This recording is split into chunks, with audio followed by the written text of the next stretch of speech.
A distinguished patron verbally berated a young woman serving him in Arabic. Moments later, she responded in the same tongue with profound eloquence. "A creature of such humble origin as yourself presumes to handle my crystal goblet?"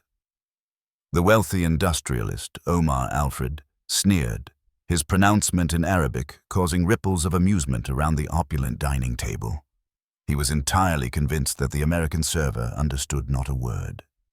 Sarah Collins, the server, lowered her head, her hand unsteady as she carefully placed the wineglass down. However, in the very next instant, she raised her gaze and replied in perfectly articulated Arabic, "A crystal chalice does not diminish the stature of the one who holds it. It merely reflects the inherent nobility of the individual who drinks from its contents." The grand ballroom of a 6-star establishment in Dubai shimmered, illuminated by cascades of light from crystal chandeliers that resembled frozen waterfalls. The polished marble floors acted as mirrors, reflecting the elegant sweep of evening gowns. The air was a delicate fusion of fine Bordeaux and the exotic fragrance of sandalwood, while the faint strains of a string quartet played, threads of melody weaving through the atmosphere. Amidst this splendor stood Sarah Collins, 25 years of age, her dark hair neatly secured, a faint but discernible scar above her left eyebrow. She wore a simple black server's uniform, her shoes showing signs of considerable wear, and a substantial silver tray rested heavily in her hands. Sarah was working an unexpected shift, a colleague having been forced to call out at the last minute. In her apron pocket, her mobile device vibrated, delivering a message. Her mother's medical treatment had once again been denied by insurance. The news landed like a heavy stone in her stomach, a sharp, suffocating weight. Upon entering, a security official lingered a moment too long as he scanned her identification badge, his slow nod carrying an unspoken air of gatekeeping. As she passed a lady draped in rich fur, Sarah noticed her clutch pulled possessively closer. These were subtle indignities, almost imperceptible, yet they carried their own sting. At a nearby table, a man's low murmur was audible. "They're truly embracing inclusivity this evening." A woman chuckled in response. "Don't be so sensitive. It's merely a jest." The words, delivered with practiced smoothness, slid away from their speakers but left a lingering, unpleasant residue in the air. All attention, however, was directed towards table number 1, where the esteemed Graham Ford, a titan of the energy sector, presided. His smile was as dazzling as it was sharp. Seated beside him was his daughter, Issa Ford, 22 years old, an international relations scholar whose gaze held a keen perceptiveness that belied her youth. Surrounding them were notable figures. Senator Daniel Brooks, his bow tie slightly askew, his laughter laced with the aroma of whiskey. Nick Harper, the charismatic media magnate with impeccably styled hair. Clara Price, a socially prominent figure adorned with pearls. Ambassador Lydia Grant, distinguished by a gleaming diplomatic insignia. And Dr. Thomas Hale, a respected scholar of Middle Eastern studies, his temples silvered with age. In the background, Sarah's fellow server, Maya Lee, moved discreetly past with a tray laden with bread rolls. The hushed conversations carried undertones of social stratification and racial bias. "The service staff here appear rather unkempt," one voice commented. Another added, "Those footwear options suggest a thrift store find. Does she even articulate herself in proper English?" It was an observation directed, quite remarkably, at an American. Sarah took a deep, steadying breath, remembering the counsel of her mentor, Professor Youssef Al-Hassan. Words possess considerable power. Pause and consider before wielding them. She carefully presented a glass to Senator Brooks. The wine swirled, undisturbed. Clara Price offered a thinly veiled smile, to which Nick Harper added, "How remarkably humble. If the establishment's diversity mandates extend to her presence, they should at least cover the cost of new shoes." Then Graham Ford leaned forward, his voice adopting an Arabic cadence, as smooth as polished silk but as sharp as a freshly honed blade. A creature of such humble origin as yourself presumes to handle my crystal goblet? Laughter erupted, sharp and percussive, like a sudden burst of fireworks. Sarah placed the glass down with deliberate poise, straightened her posture, and calmly responded in Arabic. A crystal chalice does not diminish the stature of the one who holds it. It merely reflects the inherent nobility of the individual who drinks from its contents. A profound silence descended upon the room, broken only by the delicate chime of a fork against porcelain, a sound like a distant bell. Ambassador Grant whispered, incredulous, "She comprehends Arabic." Isa, who had remained conspicuously silent, noticeably relaxed her grip on her napkin, a glint in her eyes. A subtle but significant rift had just appeared in the seemingly impenetrable wall of societal prejudice. The immediate inclination of those accustomed to power was to diminish the achievements of the less privileged. "Mere tourist phrases," Graham dismissed in English, waving away the impact. Clara chimed in, her tone sweetened. "Simply parrot-like mimicry." Senator Brooks grunted his agreement. "Don't be overly impressed." This was an attempt at tone policing, disguised as expert criticism. "If she possesses such abilities," one challenged, "then she ought to demonstrate them." A woman in a vibrant yellow gown, Evelyn Ward, tapped her fork against her water glass. "Ting, ting," she announced. "Let us have some amusement. Utter something truly remarkable. Or are you merely a one-trick performer?"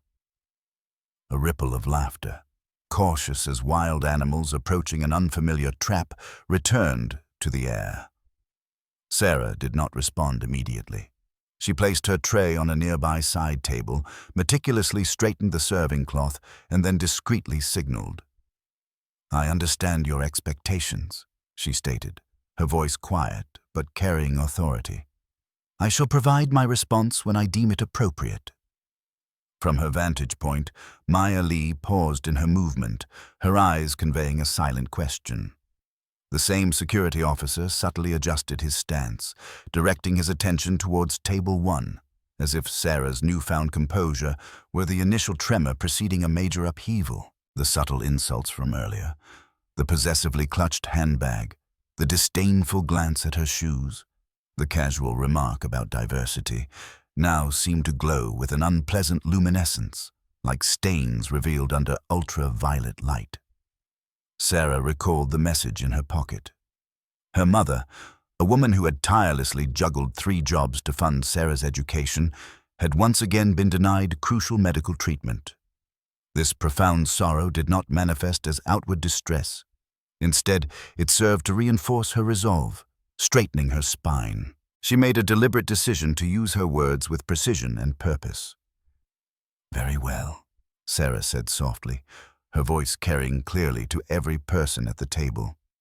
"If you are prepared to listen, then allow the words themselves to articulate the message." The sudden quietude emanating from such a slender thread of sound was unexpected, causing an almost palpable shift in the room's dynamics. Ambassador Grant carefully set down her pen. Dr. Hale leaned forward expectantly. Issa Ford seemed to hold her breath. The very atmosphere of the room seemed to alter its gravitational pull. From this precise moment forward, it would be impossible for them to revert to their previous casual mockery. Sarah closed her eyes briefly, her hand resting on the edge of the silver tray as if a conductor were raising a baton to commence a symphony. When she opened them again, the second act had begun, and those who had demanded proof of her abilities were about to learn a harsh lesson about initiating a contest where the rules were no longer theirs to dictate. Sarah began to speak in Arabic, not with excessive volume, but with a captivating cadence that resonated directly with the fundamental human instinct to absorb meaningful communication. She recited verses from the renowned poet Al-Mutanabi. Each line flowed with the gentle persistence of water eroding stone. The consonants precisely articulated from her palate, the long vowels drawn out with meticulous control, and the pauses falling with unerring accuracy. This was not rote memorization. It was the embodiment of deeply held experience. The tension in the room gradually dissipated, replaced by a palpable sense of calm. The clinking of a spoon against a soup bowl at a distant table suddenly sounded like the resonant thud of a falling boulder. Thomas Hale, a scholar who had dedicated his life to the study of Arabic language and literature, nearly dropped his fork in astonishment. "Extraordinary," he murmured, his voice hushed as if explaining to himself the nuances of her delivery, the vividness of her imagery, and the authenticity of her classical intonation. "This is someone who has truly inhabited the language." Several heads turned towards him, seeking confirmation of his assessment, and this subtle affirmation caused the remaining skeptics to shift uncomfortably in their seats. Issa glanced from her father to Sarah, and in the 22-year-old's eyes, a flicker of relief was evident. It seemed as though someone had just restored a sense of direction to a gathering that had lost its way. Graham Ford managed a thin, sharp smile, as keen as a sharpened blade. "Poetry is indeed a simple matter. Eloquence, however, does not necessarily equate to genuine understanding." He subtly inclined his head towards Nick Harper. Nick, understanding the cue, switched to Arabic and posed a complex question, dense with financial jargon. "Could you elaborate on the intricacies of the new shipping lane regulations through the Strait, the implications of emerging tariffs between the three major trade blocs, the projected outcomes of last quarter's future spreads, and provide an analysis of the figures presented, which resemble a veritable maze?" This was a familiar tactic employed by the powerful, transforming language into an intricate trap, with the hope that the opponent would falter over a technicality. "This particular query will undoubtedly ensnare her," Senator Daniel Brooks commented sotto voce, anticipating the unfolding spectacle. Clara Price sipped her wine, her lips curling into a faint, knowing smile, the expression of someone who had placed a wager on a predictable failure. Sarah listened intently, without interruption, tilting her head slightly, her expression suggesting she was mentally mapping out a complex terrain. Then she replied, still speaking Arabic. "Firstly, one must dissect the problem into three distinct logistical pathways: the route through the Gulf to the Red Sea, the transit via the Mediterranean utilizing transshipment ports, and the extended detour through South Asia, factoring in escalating risk assessments. Secondly, it is imperative to establish the relevant variables, including insurance coverage windows, the elasticity of consumer demand in response to price fluctuations, and the secondary impacts on downstream logistical operations. Finally," she concluded, delivering the precise figures, "the preceding quarter's volatility band, the basis differential between the two primary exchanges, and an explanation as to why a seemingly benign tariff proposal could, in fact, exacerbate systemic sensitivity to transportation disruptions through mandated rerouting." She was not merely weaving words, she was meticulously constructing a logical edifice. Each concept was laid down with precision, and upon completion, the structure stood unyielding. Ambassador Grant emitted a soft sigh, her expression transitioning from polite curiosity to profound respect. Dr. Hale nodded in agreement with each point she made, his eyes alight with the recognition of a professor encountering a rare and brilliant student's examination paper. Issa exhaled, a breath she had unconsciously held. And most unexpectedly, Senator Brooks began to clap, his applause initially slow and deliberate, then accelerating into a steady rhythm. "That is not merely fluency," he declared, his voice now remarkably sobered. "That demonstrates profound expertise." Applause spread throughout the room, though murmurs of dissent still lingered. "Nevertheless," one voice grumbled, "she is merely the staff." These words echoed as the final defense mechanism of an entrenched order, clinging to superficial labels when all other rational arguments had failed. The practice of tone policing resurfaced, albeit in a different guise. "One must maintain proper decorum," the sentiment implied. "Do not forget your designated position." Nick Harper casually checked his watch, affecting an air of disinterest. Clara Price placed her wineglass down with the deliberate gesture of someone who had witnessed sufficient spectacle. Sarah did not engage in a verbal exchange. She allowed the silence to lengthen, just enough for the phrase, "She is still merely the staff," to reverberate with its own inherent emptiness. Then she spoke again, her voice low and steady, still in Arabic. "Indeed, I am a server, and I am also a student under the tutelage of Professor Yusuf al-Hassan, who serves as the linguistic advisor to the government." The room stirred perceptibly. Senator Brooks, taken aback, rose to his feet. "I am acquainted with him, and he exclusively accepts individuals of exceptional caliber." A significant marker of authority had just been firmly established on the polished marble floor. Recognition from an esteemed source had directly acknowledged Sarah by name. The myriad of subtle indignities Sarah had endured throughout the evening, the possessively clutched purse, the disdainful remark about her footwear, the casual dismissal of her capabilities, the query about her English proficiency, now seemed to shrink in significance.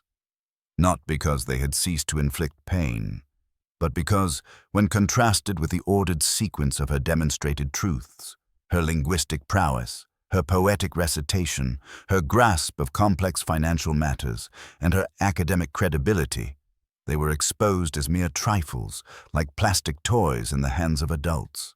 Ambassador Grant tilted her head slightly, a subtle but clear acknowledgement that the established hierarchy had been irrevocably altered. The guiding principle of the evening was no longer dictated by the 7-figure price tag on the menu, but by the presence of the black woman standing beside the pristine white tablecloth. Graham Ford's mouth snapped shut, his smile vanishing as if an unseen switch had been flipped. He was accustomed to dominating conversations and dictating the flow of events through language, but tonight, language had decisively turned against him.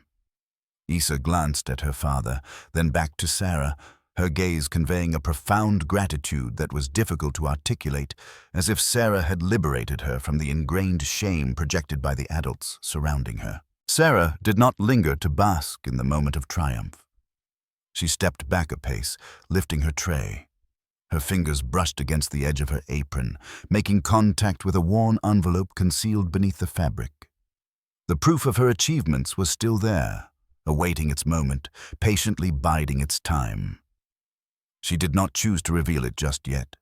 Tonight, she wanted her words to forge their own path, to ascend every step of the staircase they had compelled her to climb. At the very summit of that ascent, the paper and the official seal would serve merely as the definitive punctuation mark. The strains of the orchestra swelled once more, filling the room. Guests shifted in their seats as if recalibrating their understanding of the room's new center of gravity. Maya Lee quietly placed the bread basket down, offering Sarah a whispered encouragement. "You've got this," as she passed by. And Sarah resumed her duties, adjusting cutlery, replenishing water glasses, and relaying specific dietary requests to the kitchen, everything proceeding as usual. The only significant alteration was the intangible weight of the moment. The room was no longer suspended by arrogance. Rather, it was gravitating towards an undeniable truth. From the far end of the table, a persistent voice interjected once more. "Regardless of all this, you are still here to serve us." Sarah offered a small, almost imperceptible nod. "Indeed," she confirmed, her voice measured. "And truth, in its own way, is also serving you, whether you welcome it or not." Her words carried no bitterness, nor did they convey triumph. They were simply factual, and truth was something that this particular assembly would find considerably more challenging to disregard. The orchestral strings softened, becoming as delicate as fine silk. The lingering scents of wine and sandalwood remained, yet the fundamental dynamic of the room had irrevocably shifted. The gazes that had previously dismissed Sarah now lingered on her every movement, no longer with disdain, but with an almost breathless curiosity. She placed the tray on the side table, slipped her hand into her apron pocket, and touched the edge of a familiar envelope. The paper was soft with age, its corners curled, the royal embossing muted by time. She withdrew it slowly, not for dramatic effect, but with a quiet reverence for the document that had once provided solace during periods of profound difficulty. A soft intake of breath was heard from somewhere in the room. Clara Price's fingers instinctively went to the pearls adorning her neck. Nick Harper adjusted his shirt cuff, his gaze resolutely avoiding Sarah's. Ambassador Lydia Grant ceased her note-taking. Thomas Hale leaned forward, his attention fully captured.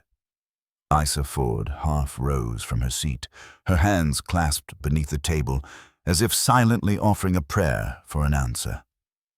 Sarah opened the envelope. The dry rustle of the paper was as sharp as the scratch of a pen finalizing a legal decree. She read aloud, clearly, in English, for all present to hear. A full honorary scholarship has been awarded to Sarah Collins by the Royal Fellowship for Language and Culture. Board Chair, Graham Ford. She then lifted the document, allowing the chandelier's brilliant light to illuminate the bold green signature beneath. The unmistakable ink of Graham Ford's name stood out prominently.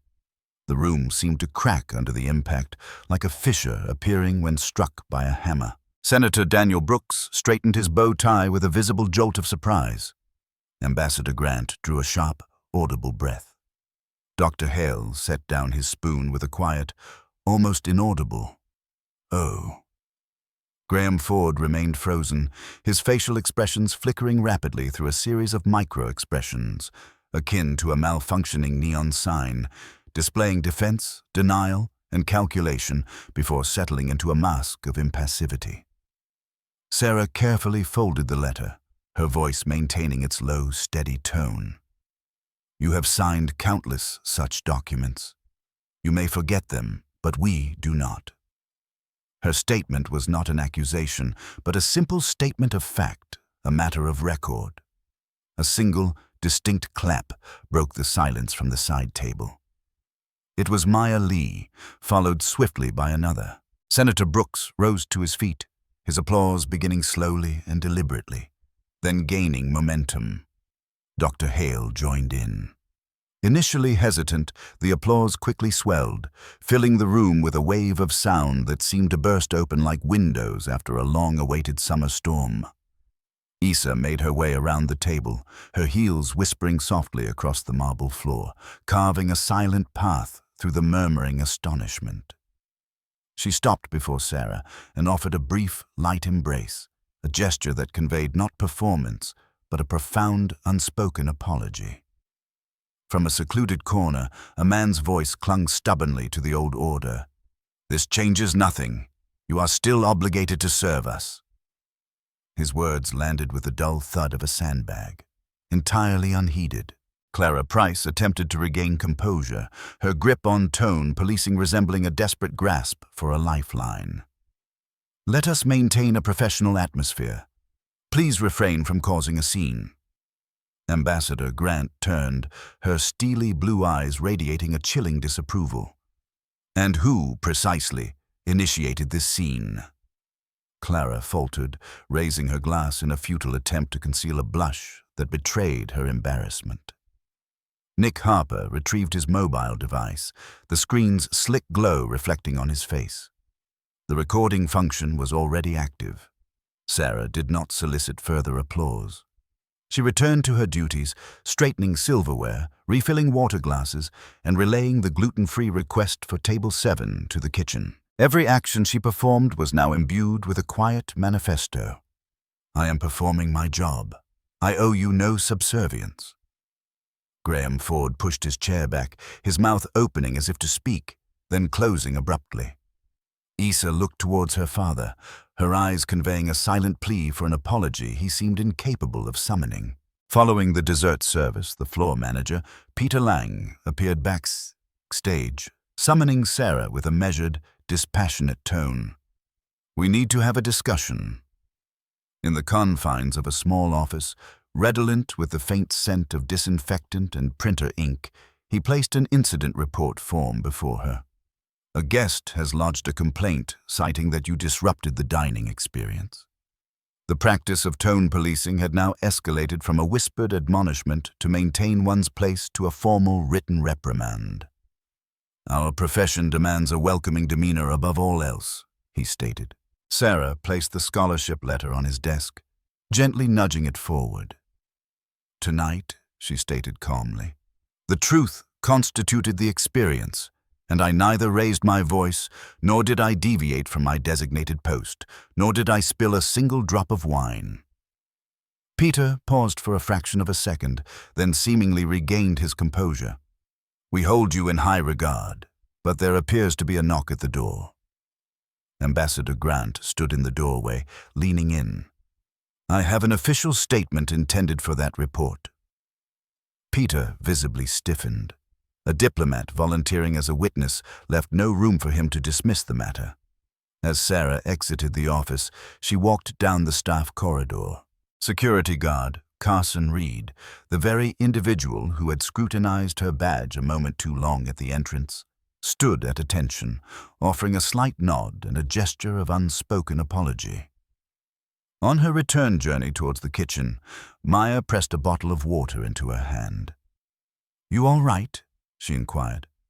"I'm perfectly fine," Sarah replied, truly feeling as though she had just placed the final keystone of a magnificent bridge.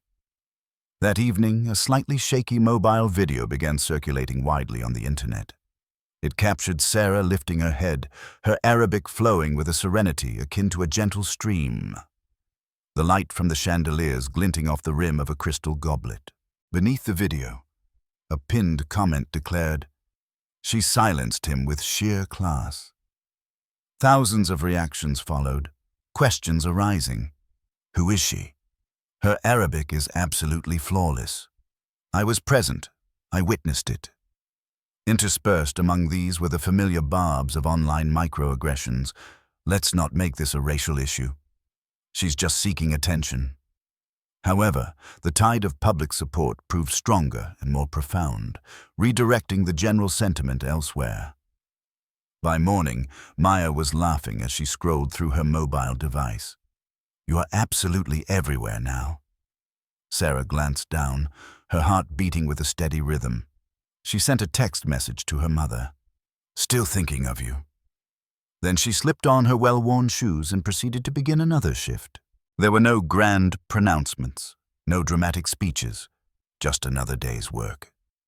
Yet, somewhere above, the hands that had once pressed prejudice down upon her were beginning to loosen their grip. Across the city, within the glass-encased boardroom of Graham's formidable energy conglomerate, the board of directors opened their inboxes, each containing a deluge of messages. Partners were posing difficult questions, sponsors were withdrawing their support, and legal counsel was urging immediate remedial action. The man accustomed to silencing others was now compelled to listen, for truth possessed a tangible seal, a viral video, and an audience numbering in the millions. News of the incident spread with the speed of dawn. Before lunchtime, the video had ascended to the top trending position across numerous online platforms. Hashtags such as #CrystalDignity and words. Our power flooded social media timelines. A local reporter approached Sarah at the restaurant, requesting an interview. She responded with a polite smile, declining the offer. "Today, I am working the lunch shift." The reporter blinked in disbelief. "But everyone is looking for you." Sarah simply gestured towards her cleaning cloth. "It is my turn to clear the tables."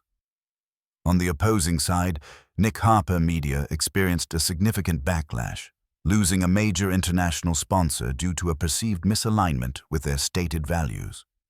Clara Price was discreetly removed from the guest lists of her social circles. Her remarks from the previous evening were frequently clipped and replayed alongside her own dismissive statement, "Don't be sensitive," becoming a chilling compilation of polite yet insidious microaggressions.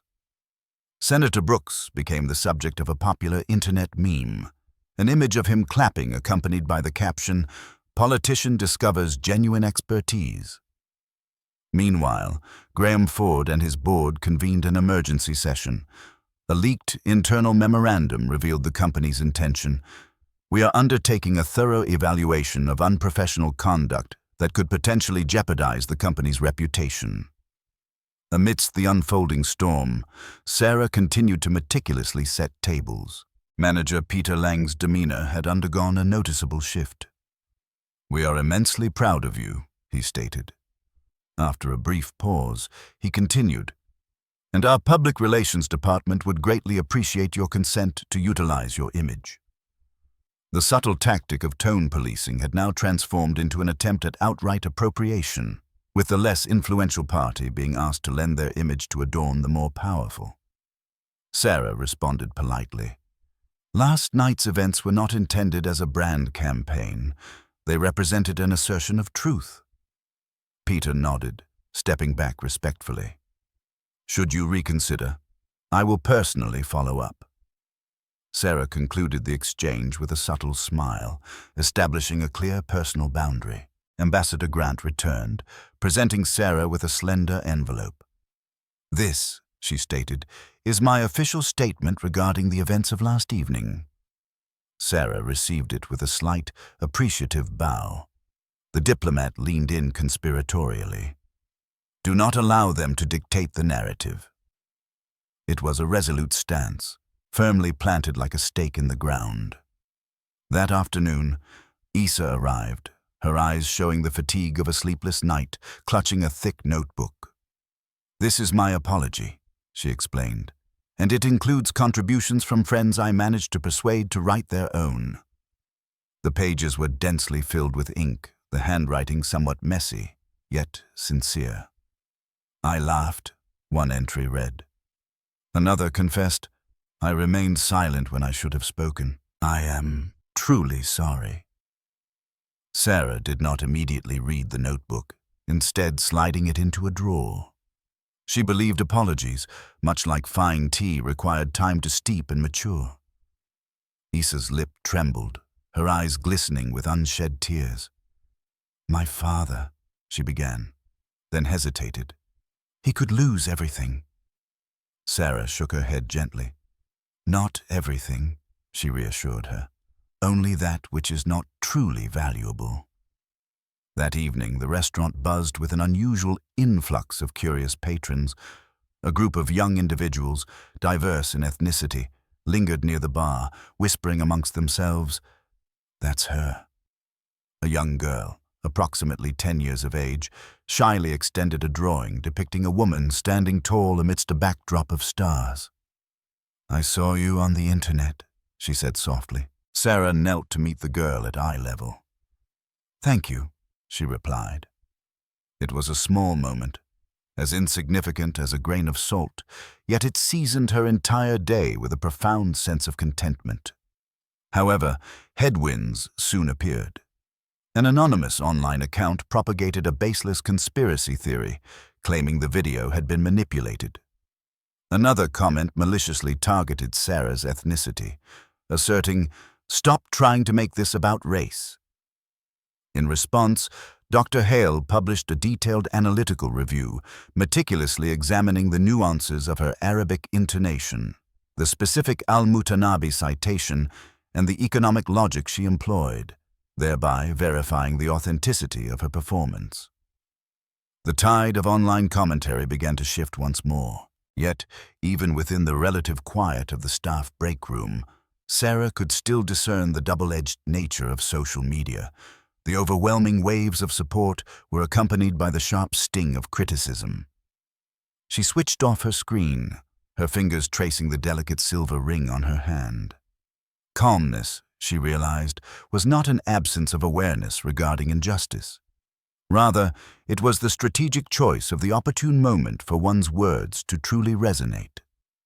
Late that night, an email arrived in the restaurant's shared inbox. Graham Ford's board of directors had convened and voted. The outcome? A temporary suspension from his position as executive chairman, pending a comprehensive internal investigation. The message was brief, devoid of unnecessary embellishments, yet carried significant weight. Peter Lang murmured, "I never envisioned it would escalate to this extent." Sarah did not exhibit any outward signs of triumph. She maintained her quiet composure. A shift in the established power structure had occurred, not through slogans or declarations, but through a carefully executed sequence of events. One Arabic expression, a singular poem, a joint argument, and a unified document. Truth was identified and asserted. The subsequent morning, the hotel's public relations division dispatched a second request, proposing a gala event to honor Sarah. The press was extended invitations alongside arrangements for backdrops and identifying hashtags. Sarah reviewed the proposal and then revised it with a specific stipulation. If the celebratory dinner devolved into a mere glossing over of the previous night's affronts, she would decline attendance. Conversely, if the event transformed into a productive session addressing microaggressions and outlining strategies for staff and guest training, she would readily address the attendees. The email was dispatched. Within 10 minutes, Ambassador Grant responded via the CC line. "I am prepared to join that gathering." Meanwhile, elsewhere, Graham Ford surveyed his reflection within his glass-enclosed office. His mobile device vibrated incessantly. Legal counsel, he mused, is often paid to advise our detractors. He ran a hand through his hair, typically impeccable. For the first time, his reflection seemed to possess a will of its own. Issa sent a text. "Father, extend an apology." The notification indicators for typing appeared, then disappeared, only to resurface and vanish again. Finally, a solitary message materialized. "I am unsure where to commence." Ella replied, "Any point will suffice, provided you initiate." That evening, Sarah concluded her work shift well after dark. The cityscape across the river shimmered like countless metallic blossoms. She commenced walking, a sudden car horn bringing to mind Professor Isef's aged vehicle. She settled onto a park bench. Opening her phone, she slowly perused a local news headline. "Waitress employs Arabic fluency and acquired knowledge to dismantle prejudice." A smile touched her lips as she scrolled through a stream of benevolent remarks, each like a comforting embrace. When confronted by a malicious comment, she did not falter. She navigated past it, akin to sidestepping a puddle after a rainfall. Returning to her modest dwelling, Sarah contacted her mother. They conversed about mundane matters, prescription refills, the electricity bill, and the small garden situated at the rear of their property. Before concluding their conversation, her mother's voice, though delicate, held a note of warmth. "My dear daughter, I am filled with pride. However, remember this. The most significant triumph is safeguarding your inner peace." Sarah rested her forehead against the cool glass of the window, observing the streetlights tremble in the humid breeze. "I recall," she murmured. In the dim light, she carefully returned the scholarship correspondence to its envelope, not out of necessity for her own sustenance, but because it represented the tangible testament to a narrative that had stirred a room from its complacent routine.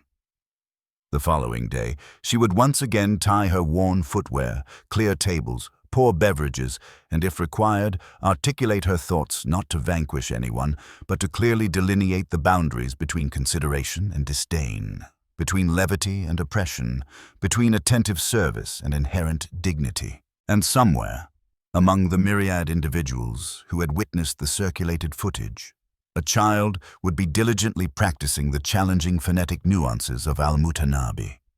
Perhaps one day they might articulate themselves in a different dialect within a different setting, yet the inherent cadence would remain constant. Inhale, pause, exhale, and speak when the moment is opportune. At the conclusion of every sincere account, language invariably ascends to its rightful prominence.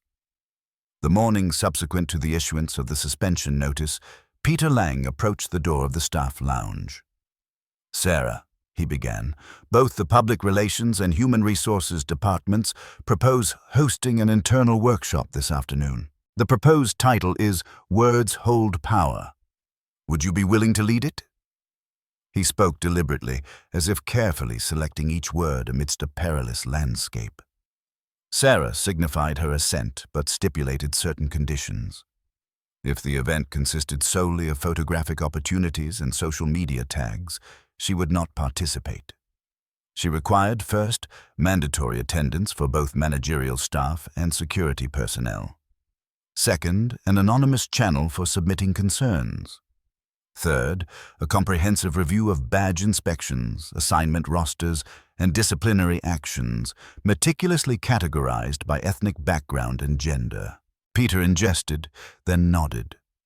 Very well, I shall formalize this in writing.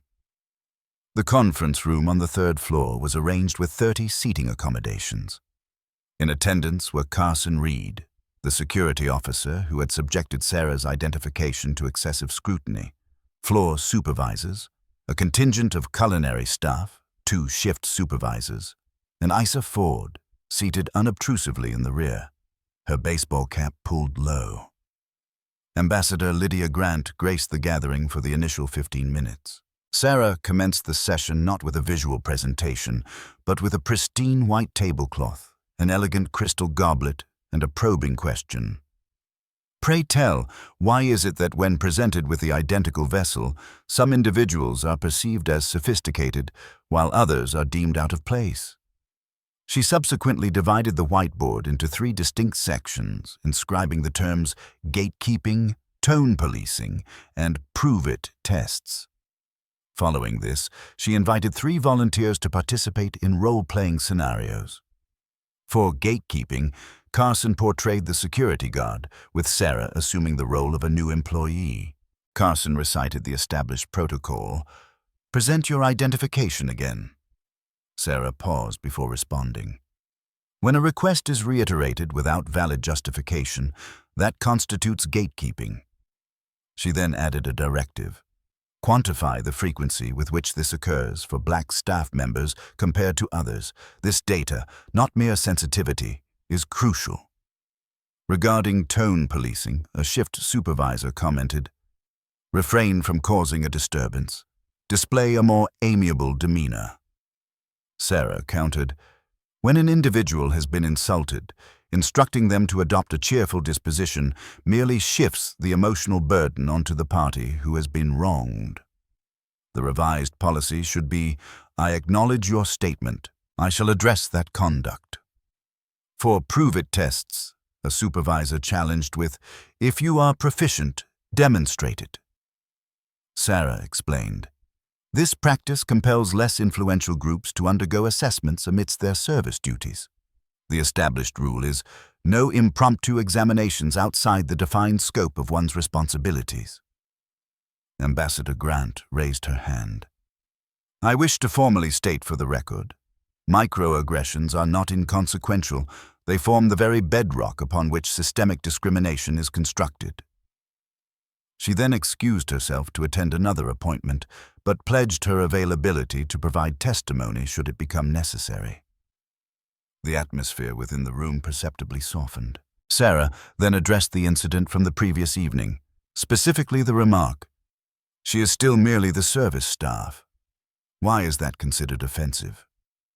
A chef raised his hand and inquired, because it dehumanizes an individual, reducing them to a mere function. Sarah nodded. The solution is not abstract. It is not a simple directive to be polite. It requires established procedures. Firstly, address individuals by their names, not with impersonal salutations.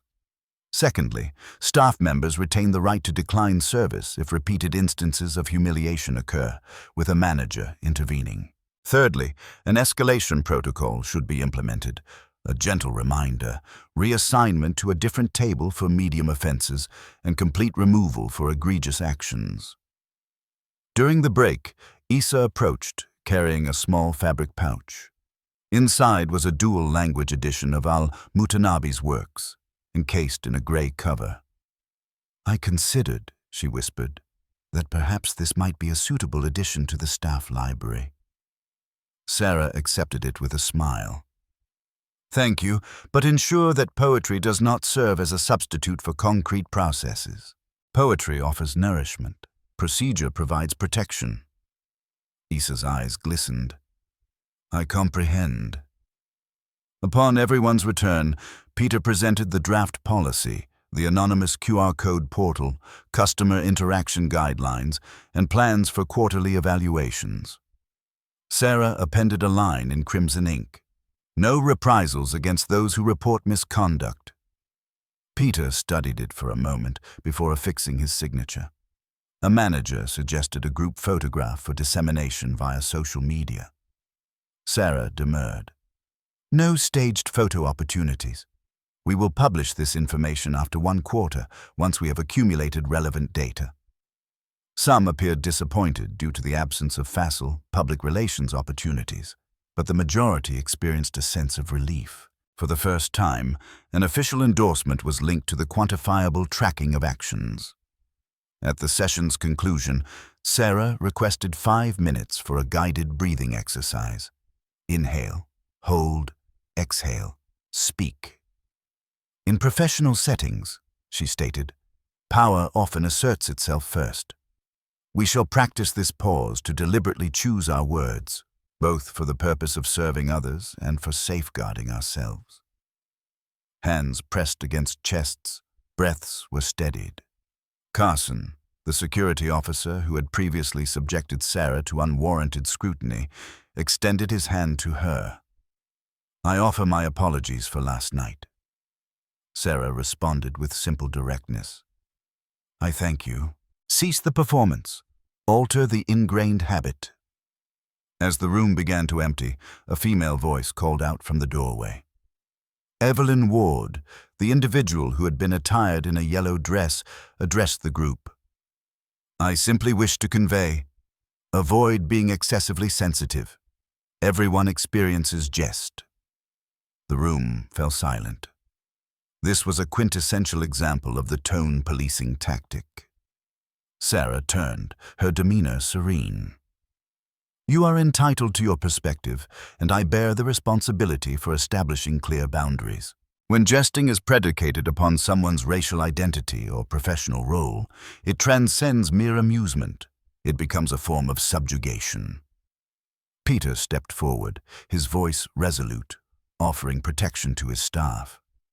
Miss Ward, the recently enacted policy commences implementation today. From the rear row, Issa offered a smile, the first of the day.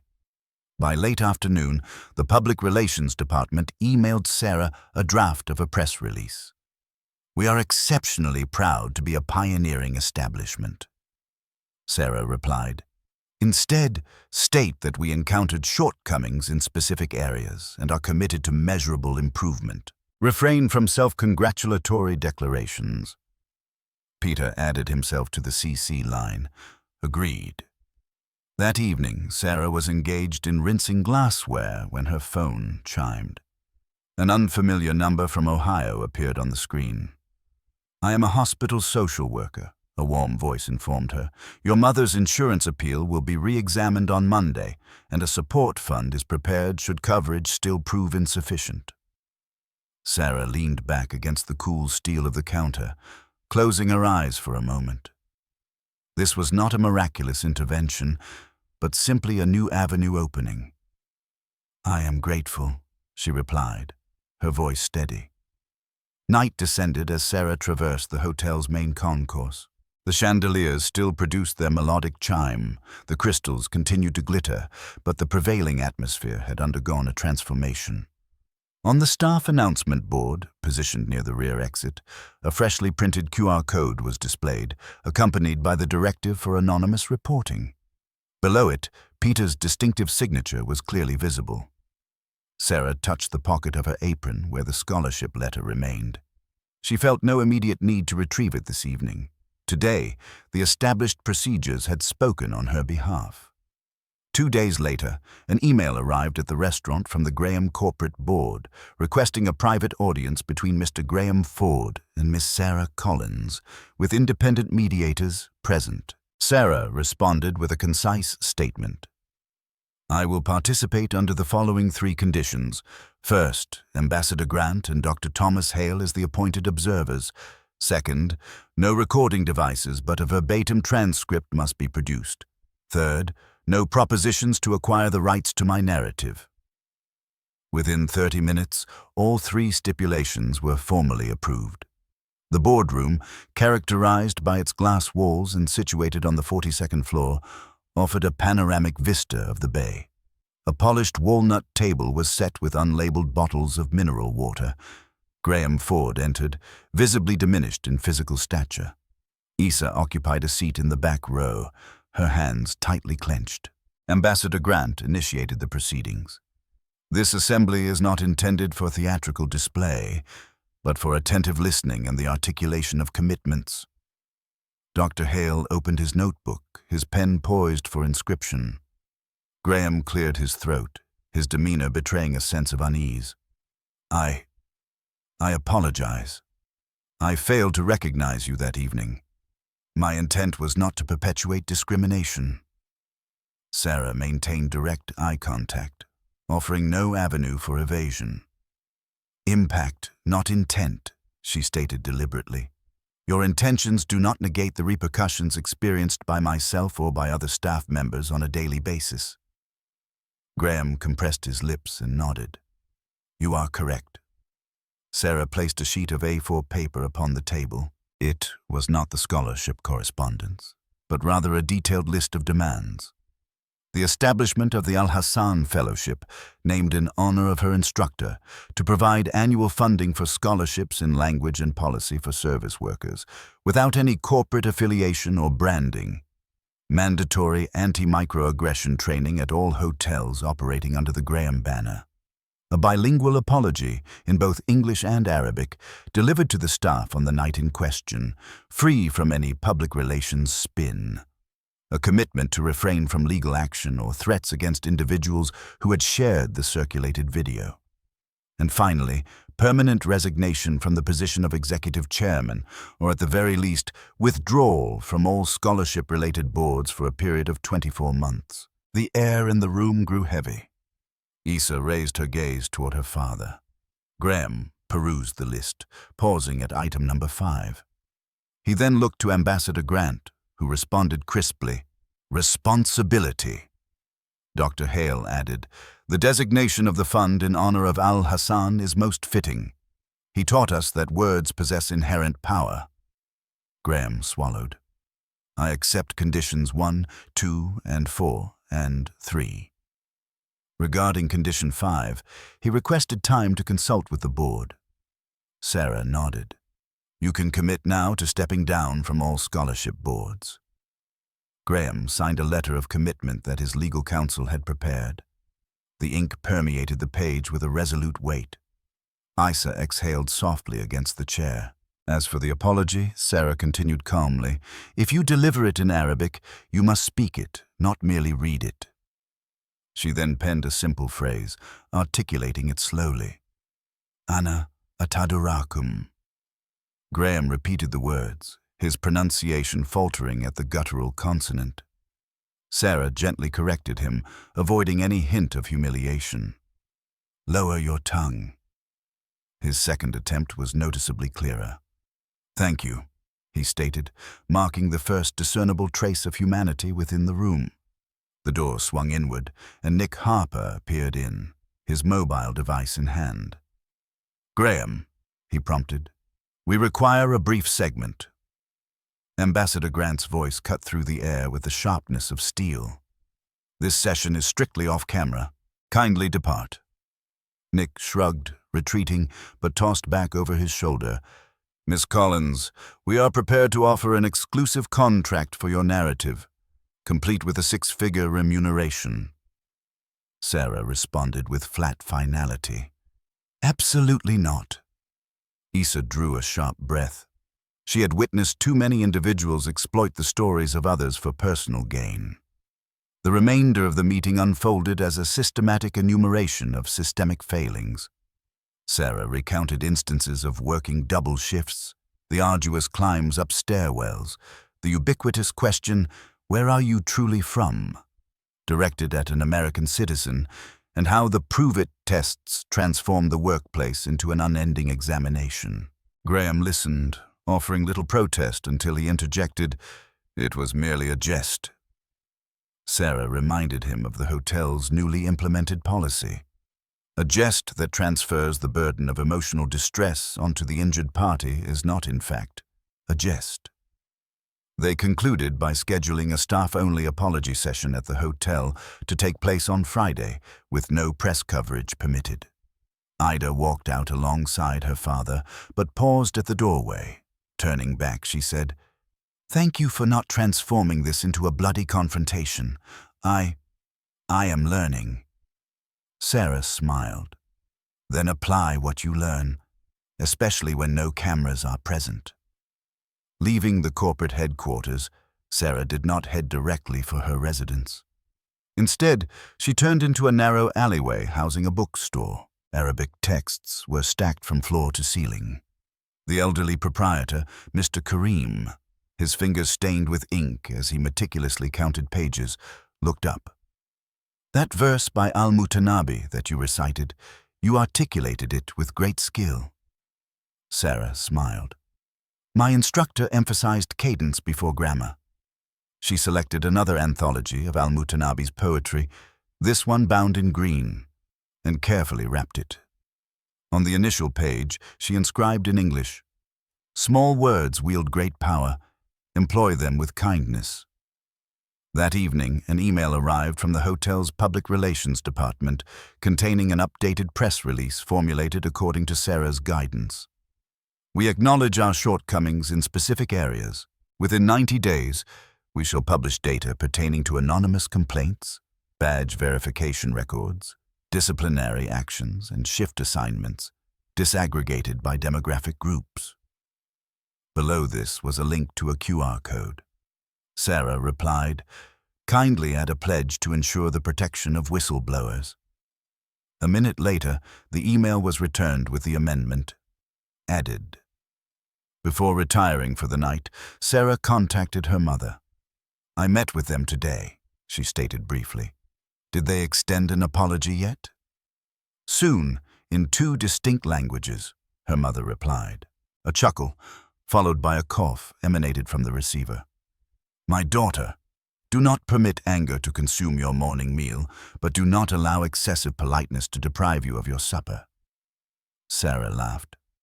"Mother, that sentiment deserves to be framed." "Then affix it to your heart," her mother advised. Beyond the window, the city continued its vibrant pulse, but beneath the surface, definitive resolutions had been established. A scholarship fund bearing Al-Hassan's name, a bilingual apology poised to resonate beneath the chandeliers, and an audit designed to quantify what had long been dismissed as mere jest. No miraculous intervention, merely dedicated effort.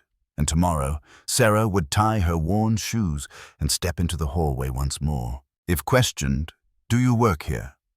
she would smile and reply, "I provide both water and words." On Friday, precisely at 5 o'clock in the evening, the main hall experienced a subtle dimming of its illumination. A small placard was placed near the entrance, indicating, "Internal apology session, no press, no recording." Rows of chairs were arranged along the aisles. Culinary staff, still dusted with flour, mingled with servers between shifts, security personnel, and housekeeping attendants. Peter Lang stood at the edge of the makeshift platform, his voice steady. "Today, we are not engaging in public relations. Today, we shall listen." Seated in the front row, to the right, were Ambassador Lydia Grant and Dr. Thomas Hale, serving as independent observers. In the second row, Isa Ford was positioned between Maya Lee and Carson Reed. Graham Ford entered, appearing thinner, clad in an ash-gray suit. He surveyed the assembly, his gaze falling upon faces he had observed nightly, yet never truly perceived. Peter reiterated the established protocols. "No hedging in your statements. If you were offended, your account must be direct.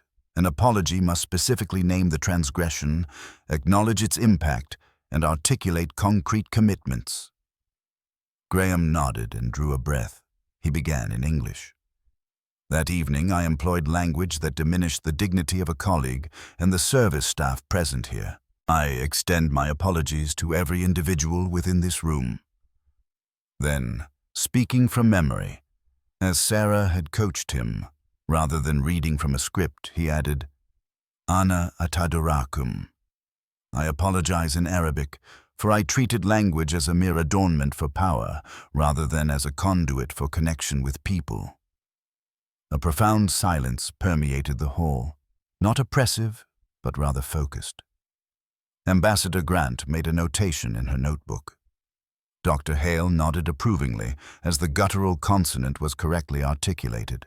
Graham continued, I have formally accepted the stipulated conditions, including the establishment of the Al-Hassan Fellowship to provide scholarships for service staff pursuing studies in language and policy, the implementation of mandatory anti-microaggression training across all Graham-affiliated hotels, a bilingual apology, and a commitment to refrain from initiating legal proceedings against any individual who disseminated the video. Effective immediately, I am relinquishing my position on all scholarship boards. As for my role as executive chairman, I am currently suspended and will adhere to the board's final determination. Furthermore, I shall withdraw from all public company engagements until the completion of this process. Peter surveyed the attendees. Who wishes to speak? Maya raised her hand first. Thank you for acknowledging both impact and intent. At the establishment where I work, we frequently hear excuses of, it was just a joke. From this point forward, I anticipate hearing, I committed that action and I will rectify it. Carson Reed, his shoulders slumped, stated, That evening I subjected a badge inspection to undue scrutiny. I am sorry. I have submitted the access verification data, categorized by group, to the audit team. Aisha Owens, a black housekeeper, spoke deliberately. On one occasion, a guest instructed me, summon your supervisor, after I had offered to provide fresh towels. I wish to ascertain when staff members are authorized to refuse service in instances of repeated humiliation. Peter lifted the newly formulated policy document. The 3-step procedure is prominently displayed, complete with a QR code for anonymous reporting. Retaliation is strictly prohibited. Then Sarah, who did not approach the platform but instead turned to address the staff. That night, I opted to speak at the appropriate juncture. However, I do not wish for any of you to be compelled to undergo assessments amidst meal service simply to demonstrate your capabilities. Today, we have established procedures to ensure that such situations do not recur. She inclined her head toward Graham. I thank you for speaking rather than merely reading, but words are merely the genesis. The subsequent steps involve schedules and numerical data. Applause rose, not boisterous, but warm. Issa looked up, her eyes glistening. Ambassador Grant stood. I shall submit an official statement confirming that today's proceedings have fulfilled their intended purpose. There was no element of pretense. Dr. Hale added a note. The establishment of a fund bearing Al-Hassan's name appropriately honors the educator who imparted the principle that words hold power. The session concluded, and staff members dispersed to commence their evening duties. Sarah returned to a designated station. Ella approached her, offering a small envelope. A personal contribution to the Al-Hassan Fund, she stated. There was no logo, no name, only a simple message of gratitude. Sarah accepted it, offering a slight nod. Retain a portion for your continued learning. Issa smiled, whispering, I am currently studying the art of making amends. However, the prevailing calm was not destined to endure. Nick Harper launched his subsequent offensive. During his Sunday evening broadcast, he meticulously constructed a timeline that implied Sarah had been unduly favored, prominently displaying an old photograph of her participating in a student language seminar and emblazoning the headline, From Waitress to Master Manipulator. Viewers chimed in with their opinions. She enjoyed a privileged upbringing. This entire endeavor is mere theater. The recycled rhetoric twisted genuine effort into prejudice. The underlying assumption was, If a black woman achieves success, it must be due to preferential treatment. If she maintains composure, it must be indicative of a calculated scheme. Reactions were varied, some aligned with Nick's perspective, while others actively pushed back. Ambassador Grant refrained from participating in any televised discourse, but instead released an open letter. I implore editors to rigorously verify original documentation rather than commenting on edited footage. We owe the public the unvarnished truth. Dr. Hale published a concise 6-minute analysis, meticulously dissecting clips of Sarah's responses concerning trade tariffs, shipping routes, and the basis of price spreads, explaining why no individual could spontaneously replicate such intricate reasoning. The segment unexpectedly gained considerable traction within professional circles. Several economists shared it, remarking, "This is substance amidst a deluge of noise." Concurrently, the hotel's internal audit progressed with its examination. The anonymous reporting system logged 42 new submissions within 72 hours, encompassing a spectrum of feedback from simple greetings to repeated requests for identification checks. Peter shared the initial week's performance figures: 60 reports received, 18 successfully resolved, and 12 currently under review. 3 patrons were asked to depart the premises. The 3-step protocol had undergone rigorous testing. On the internal communication platform, Slack, Maya posted, "This is the first time I've witnessed an action directly linked to a name." That Monday evening, a distinguished technological consortium convened for a private dinner with no media present. Evelyn Ward was also in attendance, adorned in a new yellow ensemble. Her smile conveyed a sense of polished reserve, pleasant but not entirely approachable. As Sarah served beverages to Gaston and 2 companions, a young gentleman interjected, "Since you possess such fluency in Arabic, could you translate this rap for me?" He then proceeded to deliver a barrage of coarse verses about women of color in English, eliciting a few subdued chuckles. This marked the final trial for the lobby's new system.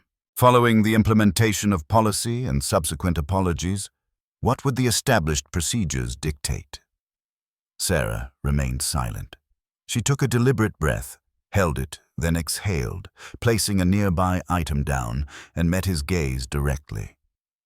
"Sir," she began, "under the policy enacted on this date, this constitutes Step 1. Derogatory remarks are unacceptable. I request that you retract your statements." At that precise moment, Peter arrived and positioned himself beside Sarah. "Step 2, should there be a repetition," he stated, "involves staff reassignment. This incident has been documented." The gentleman scoffed. "Relax," he advised. "Don't be so sensitive." He then turned to a friend, challenging, "Prove it. Test her. Ask her for the basis spread from the last quarter." "I bet she can't." His companion muttered, "Man, stop." Sarah did not fall into the offered trap. She subtly shook her head. "Pop quizzes fall outside my professional responsibilities and would contravene the new policy.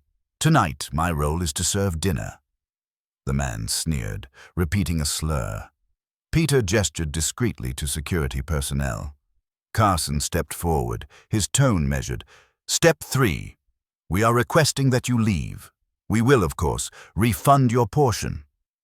The entire table fell silent, as still as glass. The man glanced around, anticipating some form of support from his accustomed influence. It did not materialize. He visibly deflated, grumbled, and vacated his seat. Evelyn Ward bit her lip, unable to offer any form of intercession. The manner in which the situation was handled was not ostentatious, but its impact resonated. Staff exchanged glances, a mixture of surprise and relief evident. Maya sent a message to the group. "Step 3 has been implemented.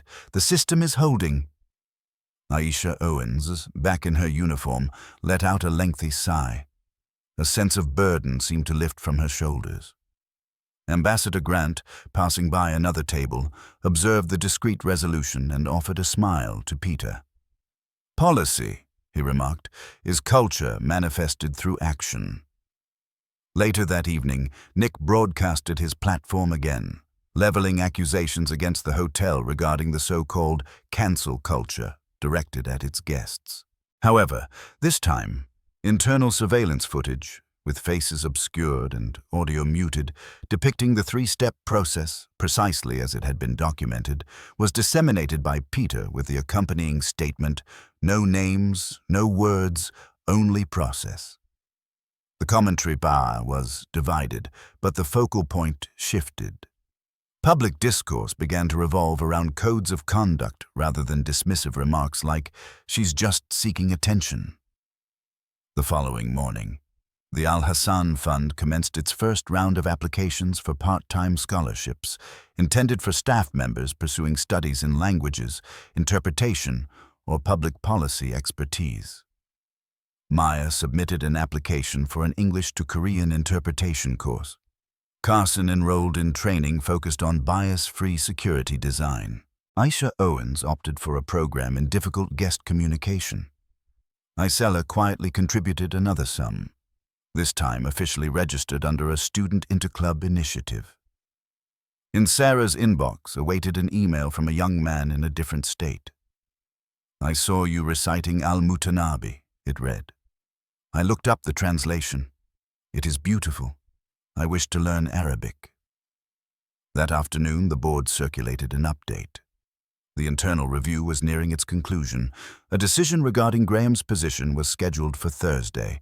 EA sent a text. "Whatever the outcome, thank you for establishing the appropriate groundwork." Sarah responded, "The conditions we establish make the path easier for those who follow." Evening descended, and the lobby grew quiet. Sarah meticulously polished a row of glassware. Peter passed by, pausing briefly. "Yesterday," he shared, "Public Relations inquired why you decline interviews. My response was, because she is engaged in her work." Sarah offered a small smile. "Because I understand when words are to be uttered and when they are to remain unspoken." He nodded thoughtfully. "And tomorrow," Sarah inquired, "will you speak?" "On what subject?" Peter gestured towards a document displayed on the bulletin board. "The audit results and identified deficiencies from the first week." "State them," Sarah replied. "But remember, avoid characterizing it as pioneering. Instead, write, 'We encountered challenges in these areas, and this is what we have implemented to address them.'" Late into the night, Sarah placed a call to Ohio. Her mother's voice sounded noticeably clearer. "Your insurance reevaluation has been approved," she reported. "Treatment commences next week." Sarah leaned against a glass display cabinet, her eyes welling up. "Mom, please go to bed. I'll take another shift." Her mother cautioned, "Don't push your limits." Sarah replied, "I'm not pushing them. I'm standing where I ought to be." She tucked a slender silver ring into the pocket of her apron. Tonight, no examination was necessary, only the provision of clean water and gleaming glasses. A cloth folded precisely to the edge. The policy posted near the rear exit. Somewhere within a studio enclosed by glass walls, Nick Harper continued his discourse. But here, amidst the gentle clinking of cutlery on porcelain, the new regulations had already made their voice heard. A tone as steadfast as freshly laid brick, intended not to construct barriers, but to forge connections. Thursday arrived. Thin wisps of cloud draped themselves over the bay, resembling delicate tissue paper. In the staff lounge, Sarah placed her coffee mug beside the bulletin board, which was marked with the audit results and identified gaps from the first week. Peter Lang affixed a new sheet. Repeated badge checks have decreased by 41%. 3 guests were escorted from the premises under Step 3. 7 managers have successfully completed the tone policing module. At 10 o'clock in the morning, her phone buzzed. Isa texted, "The board is currently voting." Sarah inhaled, held her breath, exhaled, and then turned to assist Maya in carrying trays of warm bread. At 11:32, the hotel's inbox chimed, An internal communication originated from Graham Ford's company. Peter exchanged a glance with Sarah, offered a slight nod, and then read aloud, "The board has voted to terminate Graham Ford's role as executive chairman, effective immediately. He will be recused from all scholarship board activities within the partner ecosystem for a minimum of 24 months. The company will be restructuring its sponsorship programs, redirecting its focus toward the independent Al-Hassan Fund. Guided by the principle, words derive their power from measured action." The final statement reads, "A bilingual public apology will be published at 6 p.m. today." The room remained hushed for several seconds. Maya squeezed Sarah's hand. Carson flung open the window, allowing a rush of fresh air to enter. At an adjacent table, Aisha Owens bowed her head deeply, as if relinquishing a burden she had carried for an extended period. Sarah did not erupt in celebration. She simply sent a text to Ella. "Read, breathe, hold, breathe." Gayla responded, "I'm still trembling, but I feel lighter." By midday, social media had diverged into two distinct narratives. Nick Harper spearheaded the sensational headlines proclaiming, "Mob rule prevails." He spliced together applause from the staff lounge into graphics denouncing cancel culture. Conversely, a regional hotel association issued a statement endorsing Sarah's hotel's three-step protocol, declaring, "Process is culture articulated. We strongly recommend its urgent adoption for the upcoming peak season." 3 prominent hotels announced the implementation of mandatory microaggression sensitivity training for the subsequent quarter. Signatures and stamps of approval moved with greater alacrity than any television talk show. In the afternoon, Ambassador Grant extended an invitation to Sarah for a private workshop involving hotel representatives and scholarship foundations. "We require someone to design the program," the invitation stated. Almost concurrently, the Al-Hassan Fund Board sent a private email. "We formally invite you to serve as the part-time program lead for a duration of 12 months to develop the curriculum, establish scholarship criteria, and monitor its impact." The remuneration offered would permit Sarah to discontinue her evening shifts for a period. She read the message slowly, then closed her laptop. Her mother in Ohio was scheduled to commence her treatment the following week. Funds for medication would flow with the same steadiness as poured water. How could she make a choice without compromising any of the connections she had fostered? At the conclusion of her shift, Sarah stood at the marble edge, where the light from the chandelier fractured into a cascade of minute, glittering fragments. She recalled Youssef in his modest Cairo apartment, a candle burning low. "Words possess power," he had said, "but that power must be embodied in deeds." Her phone buzzed. Issa was calling. "I wish to speak publicly on behalf of the Al-Hassan Fund," Issa stated. "However, people are advising me to remain silent due to my family's current difficulties." Sarah leaned against a pillar. "You don't need to argue your case," she advised. "Simply proceed. Engage in fundraising with students. Translate documents. Assist with the breathing, pausing, and speaking module. Allow your hours and assignments to speak for themselves." At 6 p.m., the bilingual apology went live. It was unadorned, without any accompanying video, consisting solely of 4 paragraphs that explicitly named the offense, its repercussions, and the signed commitments to rectification. Within the internal staff section, a comprehensive roster of names appeared under the heading "Accepting Responsibility." Carson was listed for overchecking badges. Peter was listed for delaying guest assistance.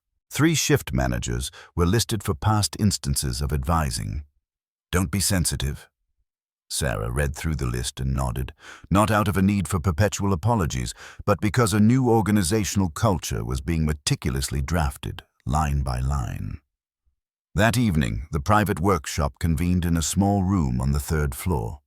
In attendance were Peter, 2 shift managers, Ambassador Grant, Dr. Hale, representatives from 3 partner hotels, and legal counsel from the fund. Sarah presented her proposed framework. Module 1. Breath, pause, speak.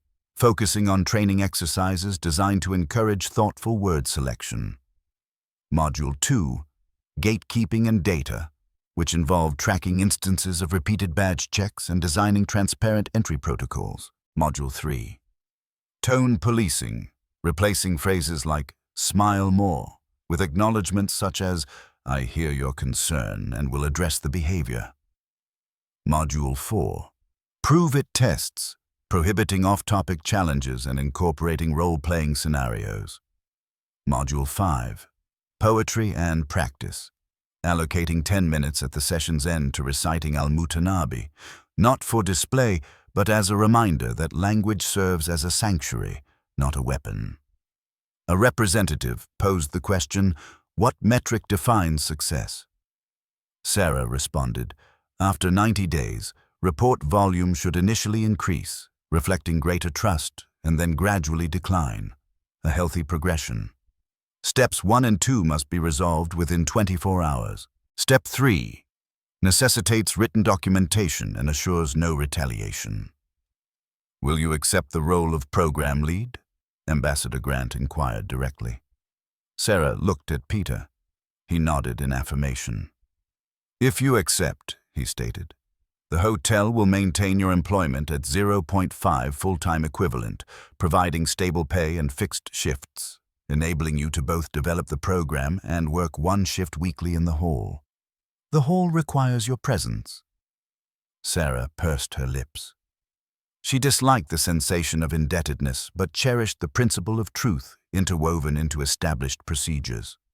Finally, she declared, "I accept, contingent upon 3 conditions. 1. All developed materials will belong exclusively to the Al-Hassan Fund, without any company branding. 2. Frontline staff will be given priority for scholarships. 3. Quarterly data will be publicly disseminated." Heads nodded in unanimous agreement. Late at night, Sarah sat on the rear steps, her gaze fixed on the distant reflected lights. Maya approached, carrying 2 cups of mint tea. "You're a program lead now," Maya announced with a grin. "Congratulations." Sarah gently tapped her cup against Maya's. "Congratulations to the fund. We will quantify what truly matters." Maya tilted her head. "And Nick?" Sarah inquired as she sipped her tea. "He continues to speak. We continue to act."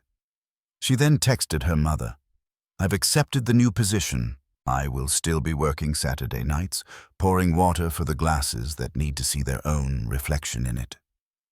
Her mother replied, "Don't let politeness diminish your opportunities, but I suspect you already understand this." Sarah smiled and pocketed her phone. The night was as light as a tablecloth, white yet no longer bearing the same plainness. It now carried 3 new seams. Breathe. Pause. Speak. 3 weeks later, the inaugural cohort of the Al-Hassan Fund convened in a small seminar room. 18 individuals, comprising servers, housekeepers, security personnel, and kitchen staff from 4 different hotels, were present. Ambassador Grant delivered opening remarks for 5 minutes before yielding the floor to Sarah. On the table lay a packet as transparent as a menu, detailing objectives, metrics, and procedures, devoid of any corporate logos. The final page featured a brief Al-Mutanabi poem, printed in small font. Sarah did not recount the events of that crystal night with dramatic flair. Instead, she began with a simple exercise. Each participant was asked to fill out a slip of paper describing a moment when a seemingly innocuous jest caused them to feel diminished. Within 10 minutes, the walls were adorned with yellow slips of paper. Maya, part of the support team, read them aloud, categorizing them under headings such as gatekeeping, tone policing, and prove it. Heads nodded in understanding. For the first time, these subtle affronts had specific labels. Module 1, Breath, Pause, Speak. Sarah invited the class to place their hands over their hearts, focusing on their rhythm. She played 2 audio recordings, one featuring a manager saying, "Don't be sensitive," And the corrected version, I hear your concern, and I will address that behavior. Soft murmurs of approval emanated from the group. These were small yet significant acknowledgments. Module 2, Gatekeeping and Data. Carson shared how the security protocol had evolved from "show me your badge again" to "thank you, the scanner didn't register it, I'll rescan it for you," thereby shifting the onus from the individual to the device, a less humiliating experience. Module 3, Prove It Tests. Aisha recounted an intense evening when a guest interrogated her, demanding she differentiate towel fabrics in French. She had calmly responded, "As per policy, I do not undertake tests outside my assigned duties. However, I will bring you a fresh towel immediately." The table collectively exhaled. Midway through the training, a challenging moment arose. A male trainee inquired, "What if a guest calls me boy? I despise it, but I'm afraid of losing tips." Sarah did not offer platitudes. She referred him back to the 3-step protocol. Step 1, identify yourself. I am James. Step 2, request a manager to reassign the interaction. Step 3, the guest is asked to leave. It is important to document this, therefore. You are not alone. Peter, invited to share his experience, raised his hand. "And if a manager disregards this process," he stated, "report it via the QR code. If any retaliation occurs, I will be the first to be terminated." Laughter rippled through the room, yet it was understood that his words held serious weight. At the close of the day, Sarah led Module 5, Poetry and Practice. She recited once more, "The crystal glass does not diminish the one who holds it, not as a triumph, but as a conduit connecting language to one's work." She then invited the learners to continue in their own languages: Hindi, Tagalog, Swahili. The varied sounds did not clash. Instead, they filled the room with ample space for everyone. As individuals departed, Ella stepped in, volunteering to distribute small travel grants funded by a student fundraising drive. She handed an envelope to Aisha. "This will cover your transportation costs," she said. Aisha clutched it tightly, her eyes bright. Issa turned to Sarah. "Nick is broadcasting again tonight," Issa mentioned. Sarah shrugged. "Let the quarterly figures provide the response." Issa smiled. "I've just submitted an op-ed. Apology is a skill." Sarah extended her hand. "Welcome to the process." Late in the afternoon, Sarah connected via video call with the hospital. Her mother, wearing a headscarf, appeared pale, but her eyes were bright. "The doctor says I'm responding well to the medication," she reported. Sarah pressed her forehead into her palm, stifling a choked laugh. "Mom, don't make me cry in front of the class." Her mother winked. "Crying is also a language." Before ending the call, she asked, "Do you recall your initial Arabic lesson with Youssef? You kept confusing ka with H." Sarah laughed. "Now I'm correcting others." "Excellent," her mother affirmed. "Correct, but never humiliate. That is the crucial bridge." That night, the Grand Hall hosted a small group of guests. "No celebrities," Peter whispered to Sarah. "A quiet shift for you." "Quiet is beautiful," Sarah replied. At 9 p.m., a middle-aged man approached the counter.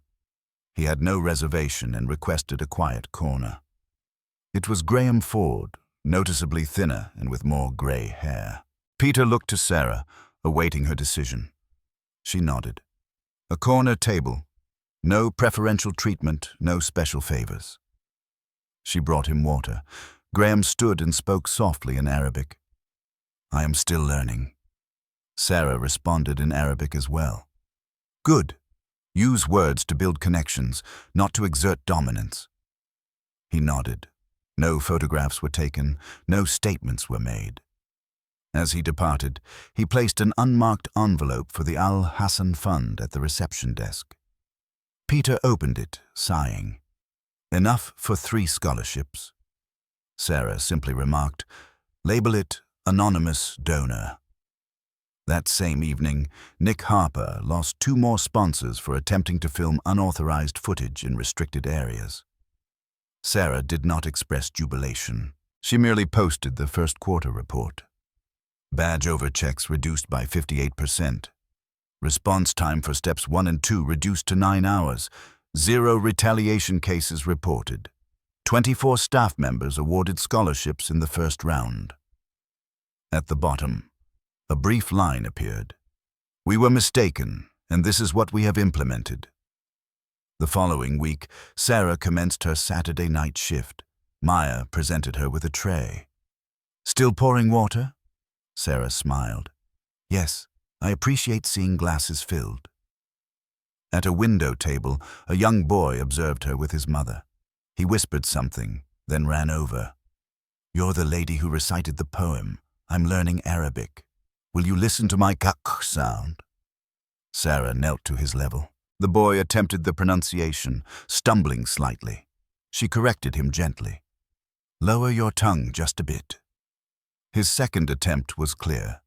He grinned, and the light from the chandelier sparkled in his eyes like glass. His mother murmured, Thank you. Sarah nodded. Words belong to all of us. As the evening light streamed in, Sarah walked among the tables, smoothing the edges of the tablecloths. She no longer needed to retrieve the scholarship letter. It remained in her apron pocket, a quiet paper heartbeat. The bridge had been constructed, the process was operational, scholarships were accessible, and apologies had been issued. If anyone inquired about her profession, she would answer, I serve water for glasses and words for the room. Then she would smile, take a breath, hold it, exhale, and speak at the appropriate juncture. At the conclusion of her shift, Sarah stood in the hallway. The crystal reflected her face, not with enhanced brilliance, but with a newfound clarity. The crystal glass does not diminish the one who holds it. It merely reflects the dignity of the one who drinks from it. She lifted the pitcher and poured water into the glass of a new arrival. A stranger, another narrative, another bridge. And somewhere beyond the doors, the wind carried an old poem across the cityscape of glass, steady, assured, sufficient, and thus concludes Sarah's account. How a black waitress, once marginalized in a banquet hall, became a symbol of dignity and the resilience of language. And you, have you ever been underestimated due to your background, your ethnicity, or your occupation? How did you respond? If this story resonated with you, please remember to like and share it to disseminate the message, and subscribe for more content.